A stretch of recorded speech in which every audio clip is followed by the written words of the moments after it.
नमस्कार दोस्तों, स्वागत है आपका स्टडी विथ राजन पे। मैं राजन कुमार। आज हम लोग आपको पीडी का जो घाटन चक्र का 3 वीडियो हमारा हो चुका है उसका चौथा भाग लाएंगे। अगर आप लोग पिछला वीडियो तीनों नहीं देखे हैं तो वो देख के आके चौथा वीडियो देखिए, जिसमें आपको जनवरी से लेकर मई तक आपको पीडी को कवर किया जा रहा है, जो मंथली वाइज पीडी है। इससे आपको डिटेल से और एक्स्ट्रा फैक्ट जो है वो जानने का मौका मिल रहा है। तो वीडियो पे मेरे साथ बने रहिए लास्ट तक और देखिए आप लोगों को क्या क्या फ़ायदा मिल रहा है, क्या क्या। अगर वीडियो आप लोग को अच्छा लगे तो लाइक कीजिए, चैनल को सब्सक्राइब नहीं किए कर दीजिएगा, ठीक है। और जो क्वेश्चन हम पूछ रहे हैं उसको कमेंट में आप लोग जवाब दीजिए, ज़्यादा अच्छा रहेगा, याद भी रहेगा, ठीक है। जैसे जैसे स्टडी का हम तरीका आप लोग को बता रहे हैं वैसे पढ़िए, देखिए मेरी तरह तो आप कोई भी ऑब्जेक्टिव एग्जाम होगा क्वालिफाई कीजिएगा, ठीक। मेरी तरह हम कोई भी ऑब्जेक्टिव के एग्जाम में बैठते हैं इजीली क्वालिफाई करते हैं। अभी मेंस का एक ही रिजल्ट, मेरा एक ही मेंस दिए हैं, उसका रिजल्ट आया है लेकिन मेरा नहीं हुआ है। हम लोग दोस्त लोग का हुआ है, उसमें हम नहीं हैं। उसकी कहानी अलग है, क्यों नहीं हुआ है हम खुद जानते हैं, आप लोग से शेयर करेंगे कभी। चलिए, 7 माह पूर्व प्रक्षेपित अमेरिका का मार्स रोवर परसिविरेंस मंगल की सतह पर उतरा। कहने के मतलब है कि आपको अभी हाल ही में 3 देशों ने, चीन, यूएई और अमेरिका के द्वारा मंगल मिशन लॉन्च किया गया और भारत के द्वारा भी किया गया था। कब किया गया था दोस्तों? तो 2013 में लॉन्च किया गया था, 14 में मंगल पे पहुंचा था और उस मिशन का नाम क्या था? तो मार्स ऑर्बिटल मिशन, जिसको मॉम भी कहते हैं, ठीक है दोस्तों। और आपको भारत का प्रथम मिशन था और विश्व का भारत प्रथम ऐसा देश था जो प्रथम बार में ही प्रक्षेपित कर लिया था, ठीक। तो आपको चीन के द्वारा, अमेरिका के द्वारा और यूएई के द्वारा प्रक्षेपण किया गया है, ठीक है। यूएई का जो मिशन का नाम है वो होप है और अमेरिका का जो है परसिविरेंस है और चीन के मिशन का नाम आपको तियानवेन है, याद रखिएगा तीनों को। अब देखिए नासा जो है, नासा का फुल फॉर्म क्या होता है दोस्तों? National aeronautics and space administration, ठीक है, याद रखिएगा। यहाँ पे हम लोग का हो गया काम, इतना ही न्यूज का गरज है, इतना ही न्यूज का गरज जो आपको हम बता दिए यहाँ से। चलिए, इसी तरह से होप दिया है, देखिए होप भी भारत की तरह प्रथम बार में ही यूएई के द्वारा प्रक्षेपित कर लिया गया, सफलतापूर्वक उतार लिया गया, ठीक। यहाँ पे यही न्यूज निकल रहे हैं, बस हो गया, बस बस बस। नेक्स्ट आते हैं, लोकतंत्र सूचकांक में भारत का विश्व में 93वां स्थान, मोस्ट भी है। लोकतंत्र सूचकांक में भारत का विश्व में आपको 93वां स्थान, ठीक है। अब देखिए यहाँ पे आपको जानना है कि लोकतंत्र सूचकांक जो है उसको जारी कौन करता है, याद रखिएगा, बहुत जरूरी है। The economic intelligence unit, most भी आपके लिए। लोकतंत्र सूचकांक को जारी कौन करता है? तो द इकोनॉमिस्ट इंटेलिजेंस यूनिट। पिछले बार भारत का स्थान क्या था? 51, 91वां था, सॉरी 51वां था, ठीक। चलिए, ऐसे आपको यहाँ से आपको मिल गए। अब यहाँ पे कुछ जानना नहीं है ज़्यादा एक्स्ट्रा फैक्ट आप लोगों को, ठीक है। शीर्ष देश कौन रहा, लास्ट देश कौन रहा, याद करना जरूरी है। लास्ट देश याद रहे चाहे नहीं रहे, शीर्ष देश आपको याद करना होगा। तो यहाँ पे शीर्ष देश जो है वो है नॉर्वे, ठीक है। कौन देश है दोस्त? नॉर्वे। अब हमको कमेंट बॉक्स में जाके बताइए कि नॉर्वे की राजधानी कहाँ है, ठीक। चलिए, यहाँ आप खोज लीजिएगा, कमेंट नहीं करने का मन करे तो जरूर खोजिएगा नॉर्वे की राजधानी है कहाँ। वैसे ही आपको भारत, उसी तरह से उत्तर कोरिया का राजधानी प्योंगयांग है। आप लोग देखिए तो जाकर थोड़ा सही है कि नहीं हमारा प्योंगयांग, ठीक। चलिए आगे बढ़ते हैं। भारत जो है इसमें दोषपूर्ण लोकतंत्र में लाया गया, स्वच्छ लोकतंत्र नहीं, दोषपूर्ण लोकतंत्र है। अब जो है 91 से 93 आ गया, इसका कारण है क्या? तो सीएए का विरोध, किसान आंदोलन, ये सब आपको लोकतंत्र के मतलब विरोधी भावना को बताया। कश्मीर में 370 लागू होना, महिलाओं की संसद में कम उपस्थिति, ये सब आपको बताती है। नेक्स्ट आते हैं, डोनाल्ड ट्रंप के विरुद्ध दूसरी बार लाया गया महाभियोग प्रस्ताव खारिज। मतलब अमेरिका के प्रथम ऐसे राष्ट्रपति डोनाल्ड ट्रंप बने जिनके विरुद्ध दो आपको महाभियोग लाया गया, ठीक है। अमेरिका के हाल ही में राष्ट्रपति जो बाइडेन बने हैं, क्या है, जो कौवे राष्ट्रपति है, 46वें राष्ट्रपति है। कमला हैरिस उपराष्ट्रपति जो आपको 49वें राष्ट्रपति है। सॉरी उपराष्ट्रपति है। किस पार्टी के हैं जो बाइडेन, थोड़ा हमको बताइए। और डोनाल्ड ट्रंप किस पार्टी के थे वो हम आपको बता देना, रिपब्लिक पार्टी के थे। ठीक, चलिए नेक्स्ट आते हैं। पाकिस्तान अभी भी एटीएफ, रुकिए इधर न्यूज़ कोई है कि नहीं, इसको न्यूज़ है कि अमेरिका के बाइडेन प्रशासन की पॉलिस चयन करवाई ईरान समर्थित मालयेशिया के सीरिया स्थित ठिकानों पर एयर स्ट्राइक। सीरिया के राजधानी दमिश्क है। ठीक है, बस इतना ही आप लोग जानना है, बाकी न्यूज़ को याद करने की कोई आवश्यकता नहीं है। इधर आपके लिए कोई न्यूज़ नहीं है। ने आते हैं हम। पाकिस्तान अभी भी एटीएफ की ग्रे सूची में बरकरार। कहने का मतलब है कि पाकिस्तान जो है आपको वित्तीय कार्यवाही कार्य बल मतलब financial external task force FATF, जो आपको वित्तीय संकट से जूझ रहे पाकिस्तान के लिए बहुत बड़ा खतरा है। ये अगर आप आतंकवाद को सराहा देते हैं, पैसा देते हैं, तो ये क्या करते हैं, उस आप पे प्रतिबंध लगा देता है। इसीलिए इसका नाम क्या है, वित्तीय कार्यवाही। वित्त का कार्रवाई करता है कार्यबल। ठीक है, पाकिस्तान को इसमें ग्रे सूची में ही रखा गया है। सबसे बैड जो सूची होता है काली सूची में रखा गया है। बार बार चीन के कारण क्या होता है, काली सूची में जाने से बच जा रहा है। ठीक, काली सूची सबसे घटिया थी है, आपको रैंक है उसमें। किसी का भी आपको क्या कहते हैं, कोई भी आपको देश आप में निवेश करना नहीं चाहेगा, लोन नहीं देना चाहेगा कोई भी देश। ठीक है, ATF जो है उसकी स्थापना 1989 में हुई थी और इसमें आपको 37 सदस्य है, जिसमें भारत भी एक सदस्य के रूप में है। ठीक है, ठीक है दोस्तों, चलिए आगे हम लोग बढ़ते हैं। नेपाल में संसद भंग कर नए चुनाव कराने के ओली सरकार के फैसले को सर्वोच्च न्यायालय ने रद्द कर दिया। अब आपको जानना यही है यहाँ पे कि नेपाल की राजधानी काठमांडू है। अभी हाल ही में लिपियाधुरा, काला पानी, लिपुलेख क्षेत्र को लेकर भारत और नेपाल के बीच विवाद रहा है। इतना ही न्यूज़ जानना है। अभी भी नेपाल के प्रधानमंत्री जो है KP शर्मा ओली ही हैं। ठीक है, और राष्ट्रपति विद्या देवी भंडारी हैं। नेपाल में 2015 में संविधान को लागू किया गया है। नेपाल के संविधान भारतीय संविधान से प्रभावित है। ठीक है, याद रखिएगा। नेक्स्ट न्यूज जो है आप लोग के लिए, भारत के विदेश मंत्री S जयशंकर की मालदीव यात्रा। अब यहाँ पे आपको जानना होगा कि मालदीव किस मतलब महाद्वीप का देश है, तो एशिया महाद्वीप का देश है जो अरब सागर में स्थित द्वीपीय देश है। ठीक है, और ये मालदीव जो है भारत का जलीय पड़ोसी भी है, सार्क का मेंबर भी है। सार्क में 8 सदस्य हैं। ठीक है दोस्तों, 8 सदस्य, और मालदीव की राजधानी माले है। भारत के विदेश मंत्री S जयशंकर है। इतना आप लोग को याद रखना है, बस बाकी सब कोई जरूरत नहीं। हाँ, मालदीव पर जब आतंकवादी ने घेरा डाल लिया था, कब्जा कर लिया था, तब भारत ने ऑपरेशन कैक्टस चला के मालदीव को मुक्त किया था, याद रखिएगा। ठीक है दोस्तों, चलिए इतना आप लोग को याद रखना है। नेक्स्ट आते हैं हम लोग, अंतर्राष्ट्रीय वाणिज्यिक उड़ानों पर प्रतिबंध 31 मार्च 2021 तक बढ़ाया गया। इसकी कोई आवश्यकता नहीं है दोस्तों, कोई आवश्यकता नहीं है। ठीक है, लॉकडाउन के वीडियो में लॉकडाउन खत्म होने दीजिए, एक वीडियो में समाप्त कर दिया जाएगा जो क्वेश्चन आते होंगे उसको। नेक्स्ट न्यूज जो है आपके लिए, क्वाड की पहली शीर्ष वार्ता वर्चुअल तरीके से संपन्न। कहने का मतलब है कि अभी कोविड-19 का दौर है और कोविड-19 के दौर के कारण कोई भी मीटिंग आपको क्या कर रहे हैं, वर्चुअली ही हो रहा है। आपको एक स्थान पर बैठ के नहीं हो पा रहा है। अब सबसे पहले हम ये जानेंगे कि क्वाड है क्या। तो क्वाड में अभी हाल ही में जो BPSC का एग्जाम हुआ है 66वीं, उसमें क्वाड से क्वेश्चन पूछ दिया था। क्या पूछा था दोस्तों, देखिए कैसे पूछा था। क्वाड्रिलेटरल सिक्योरिटी डायलॉग के निम्न में से कौन मेंबर है। अब बताइए, क्वाड जो का फुल फॉर्म जो नहीं जानता होगा वो गलती करेगा कि नहीं करेगा। इतना इजी क्वेश्चन। ठीक है, तो आइए हम देखते हैं क्वाड की पहली शिखर वार्ता वर्चुअल तरीके से संपन्न हुआ है। क्वाड के मेंबर कौन कौन है, तो भारत है, जापान है, एशिया से 2 कंट्री हो गए, और उसके बाद क्या है आपको ऑस्ट्रेलिया है, और कौन है बताइए, ऑस्ट्रेलिया है और कौन है, ऑस्ट्रेलिया के साथ साथ आपको अमेरिका भी है। ठीक, 4 मेंबर हो गए। अब ये क्वाड का उद्देश्य क्या है, तो देखिए यहाँ पे आपको ये भारत हुआ, ऐसे ऐसे करके इधर चल जाइए, ये आपको इधर आपको जापान हो गया, इधर नीचे ऑस्ट्रेलिया है, इधर नीचे ऑस्ट्रेलिया और नीचे है। ठीक है, इधर USA है। ठीक, यहाँ पे जापान है। तो आपको ये जो है आपको पैसिफिक ओशियन है, इधर हिंद महासागर है। तो दोनों क्षेत्र में आपको मुक्त आवाजाही, शांति स्थापित करना, आतंकवाद के विरुद्ध काम करना इनके उद्देश्य है। मतलब ये उद्देश्य है कागजी रूप से। उद्देश्य क्या है, तो चीन को कंट्रोल करना, याद रखिएगा।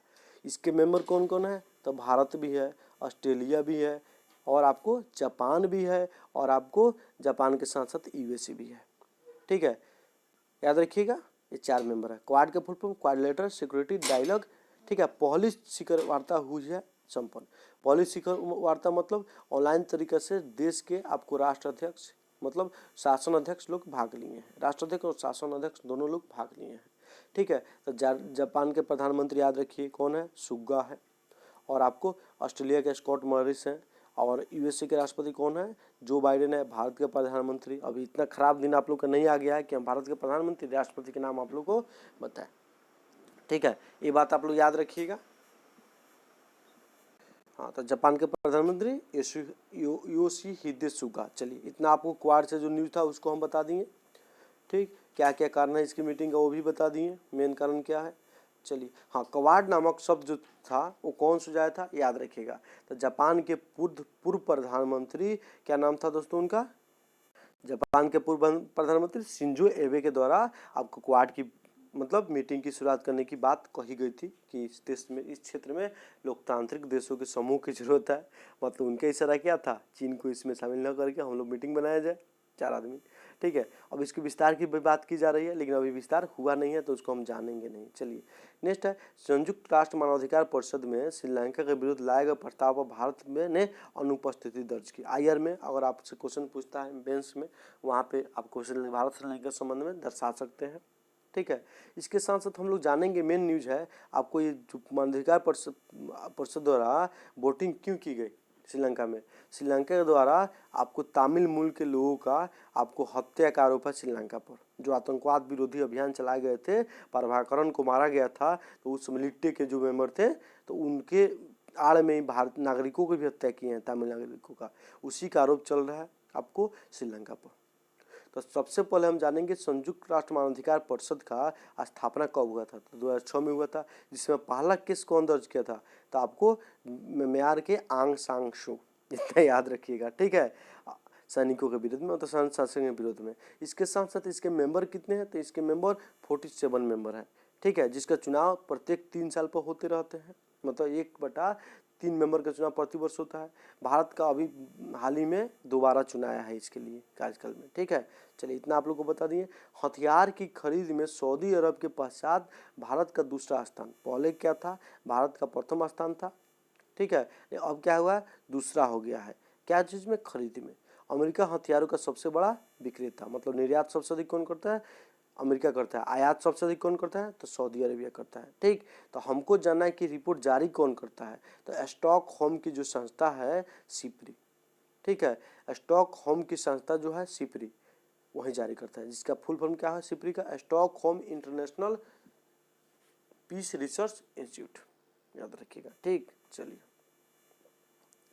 यहाँ से ये न्यूज आ गया। बाकी सब और हम लोग डाटा देखते हैं कि अमेरिका का सबसे अधिक हथियार कौन करता है, तो आपको सऊदी अरब करता है। और रूस से सबसे अधिक हथियार कौन करता है, तो भारत करता है। इतना बात याद रखिएगा। इसके साथ साथ फ्रांस से भी भारत सबसे अधिक हथियार करता है, और इजराइल से भी भारत सबसे अधिक हथियार करता है। इतना न्यूज आप लोग को याद रखना है। चलिए, आगे हम लोग बढ़ते हैं। यहाँ पे हो गया सबसे अधिक जो है आपको हथियार का मतलब निर्यात करने वाला अमेरिका। ठीक है, और सबसे अधिक आयात करने वाला सऊदी अरब, 2 नंबर पर भारत है। ठीक, पृथ्वी के निकट से गुजरा एफोसिस क्षुद्र ग्रह, तो हम ऐसे क्वेश्चन बना के इससे पूछ सकते हैं कि हाल ही में बताइए कौन सा उपग्रह पृथ्वी के निकट से गुजरा है, तो एफोसिस क्षुद्र ग्रह गुजरा है, जिसकी भारत से नहीं मतलब पृथ्वी से टकराने की संभावना थी, जिसकी संभावना नष्ट हो गई है। ठीक, चलिए, आगे हम लोग न्यूज़ देखते हैं, और न्यूज़ जो होगा तो इसमें और कोई न्यूज़ है नहीं। चलिए, भारत स्वीडन आभासी शिखर सम्मेलन, भारत स्वीडन, तो स्वीडन की राजधानी स्टॉकहोम। ठीक है, स्टॉकहोम की संस्था सिप्री है जो रिपोर्ट जारी करते हैं, मतलब स्वीडन की संस्था है, और स्वीडन की राजधानी स्टॉकहोम। ठीक है, और यहाँ पे जानना है कि प्रथम स्थान जो है हथियारों के आयात में, मतलब आयात नहीं निर्यात करने में अमेरिका का है, तो रूस का दूसरा है। उस तरह से निर्यात में प्रथम स्थान सऊदी अरब, तो भारत का दूसरा, इतना याद रखिएगा।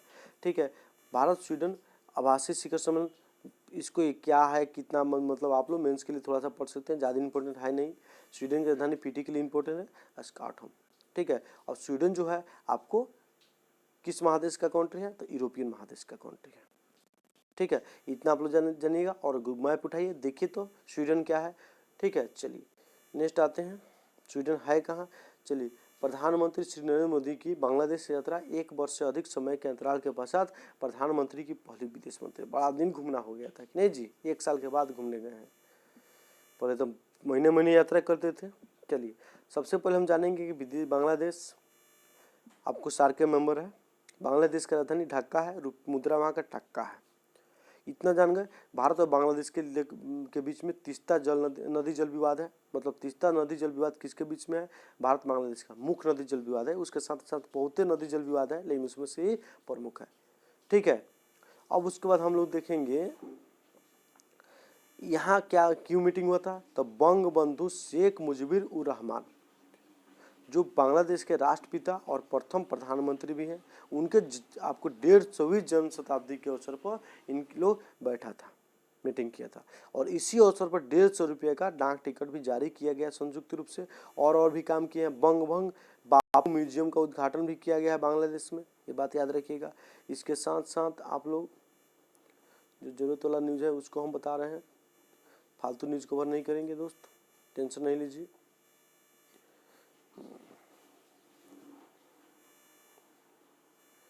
हो गया यहाँ से, बाकी सिर्फ न्यूज़ यहाँ पे नहीं है। हाँ, इस पेज में न्यूज़ है। चलिए यहाँ पे देखते हैं दोस्तों, बंग शेख मुजीबुर उर रहमान के लिए घोषित वर्ष 2020 का गांधी शांति पुरस्कार श्री मोदी ने उनकी पुत्री शेख हसीना और शेख रेहना को भेंट किया।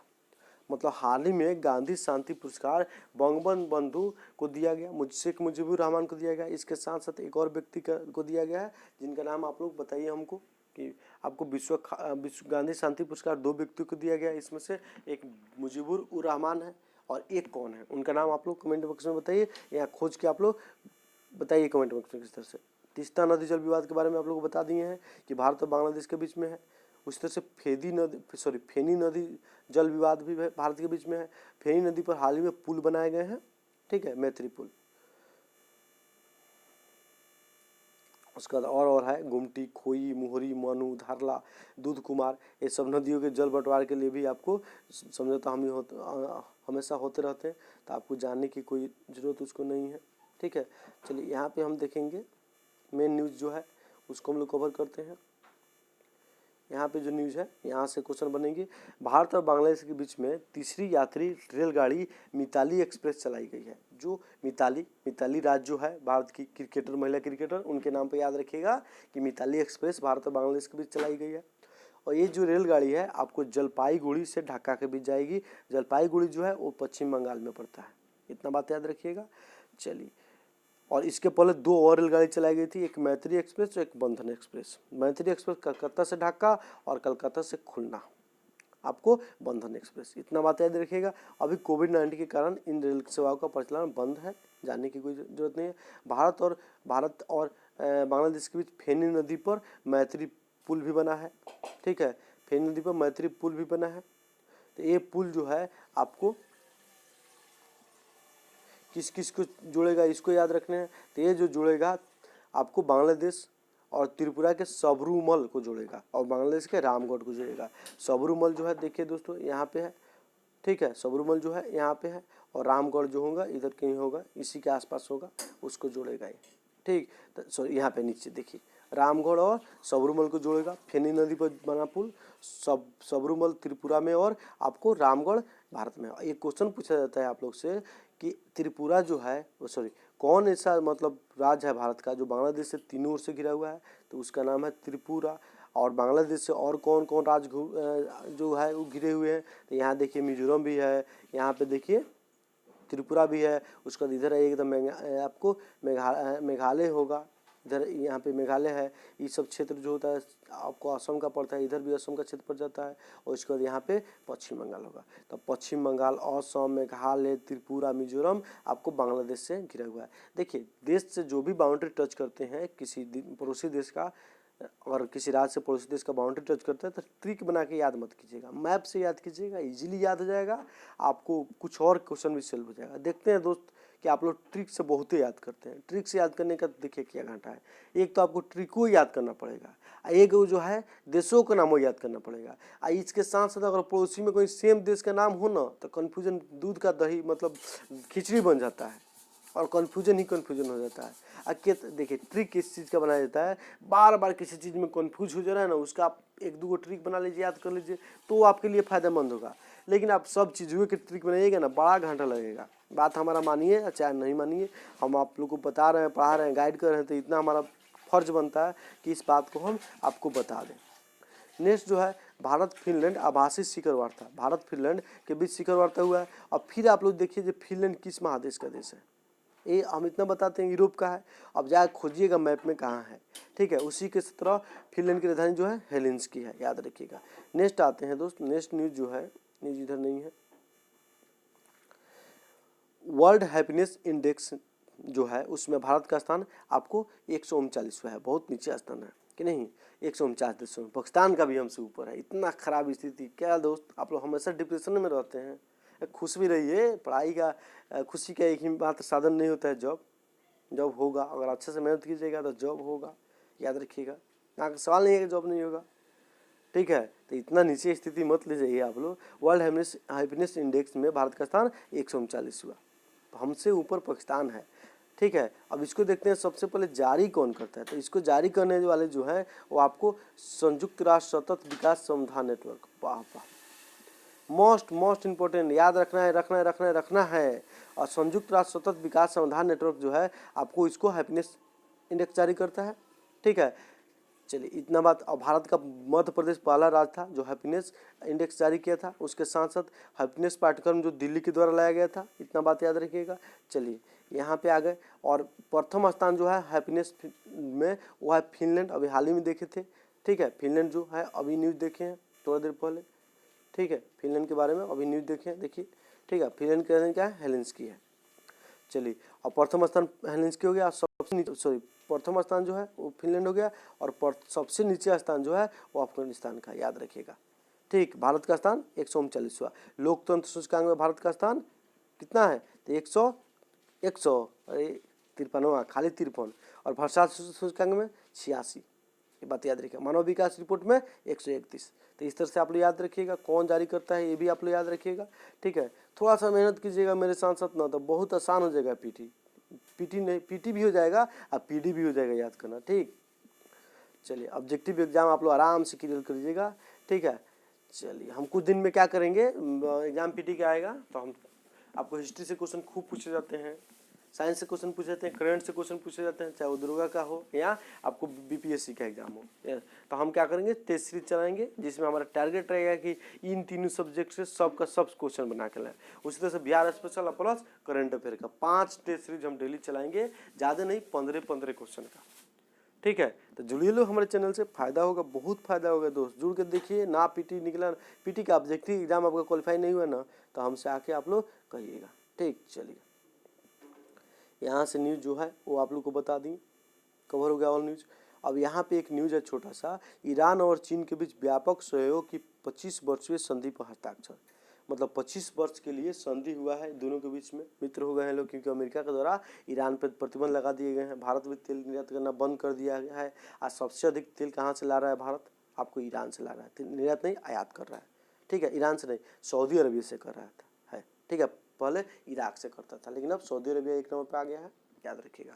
यहाँ पे हम लोग को देखना है ईरान की राजधानी तेहरान। ईरान में हम लोग चाबहार आपको पोर्ट को डेवलप कर रहे हैं, ठीक है। क्यों, कनेक्टिविटी बढ़ाने के लिए अफगानिस्तान में, ठीक। चलिए इतना बात याद रखें। उससे चीन जो है ग्वादर पोर्ट डेवलप कर रहा है पाकिस्तान में, ठीक है। जो आपको वन रोड वन बेल्ट जो उसका इनिशिएटिव है उससे आकर जुड़ेगा। जो आपको BRI जो है बॉर्डर रोड इनिशिएटिव, या OBOR one road one belt one road जो परियोजना है वो आपको भारत के आपको POK से होके गुजरता है, जिसके कारण भारत इसको विरोध कर रहा है। OBOR कहिए या BRI कहिए, दोनों नाम सेम है। OBR का नया नाम BRI हो गया है, ठीक। चलिए आगे हम लोग बढ़ते हैं। ये न्यूज़ तो आपको हो गया। यहाँ पे जाना है कि चीन के द्वारा अमेरिका में बहुत बड़ी राशि इन्वेस्ट की जाएगी, $400 बिलियन। बाप रे बाप, लगता है खरीदिए लिया है, खरीदिए लेगा कुछ दिन के बाद। ये ऋण ट्रैप में फंसा रहा है, मतलब आपको ट्रैप जाल जो होता है ना, ट्रैप में उसको फंसा रहा है, ठीक है। चलिए दोस्त आगे बढ़ते हैं। हाँ, तो चीन के द्वारा कहाँ इन्वेस्ट किया जा रहा है, तो ईरान में। अमेरिका हमसे सॉरी में गलती से बोला गया था, इसके लिए माफ़ी चाहते हैं। कितना राशि? तो 400 अरब डॉलर, ये बात आप लोग याद रखिएगा। चलिए, तो यहाँ पे इतना न्यूज़ आपका कवर हो गया। एक और वीडियो बनेगा हमारा छोटा सा, जो आपको कवर कर लेगा पूरा जनवरी से लेके मई तक पीडी का अंतर्राष्ट्रीय घटनाक्रम। ठीक है दोस्तों, चलिए, वीडियो आप लोग को अच्छा लग रहा है तो चैनल को सब्सक्राइब कीजिए और लाइक कीजिए। वीडियो अगर अच्छा लग रहा है तो, और कुछ खराबी दिख रहा है आपको तो थोड़ा कमेंट करके बताइएगा, और जो जो वर्क दे रहे हैं उसको ज़रूर कीजिएगा। वीडियो में हम सुधार लाएंगे थोड़ा सा, मतलब हम बहुत तेज़ बोलते हैं जिससे आप लोग को प्रॉब्लम हो रहा है। अब हम धीरे बोलने का, आप तेज़ बोलने के कारण क्या होता है, हमारा भी कुछ बोलते हैं कुछ और बुला कुछ हो जाता है, तो इस पर हम कंट्रोल करेंगे। हमारा साथ देते रहिए। ठीक, चलिए, ठीक है दोस्तों, नमस्कार।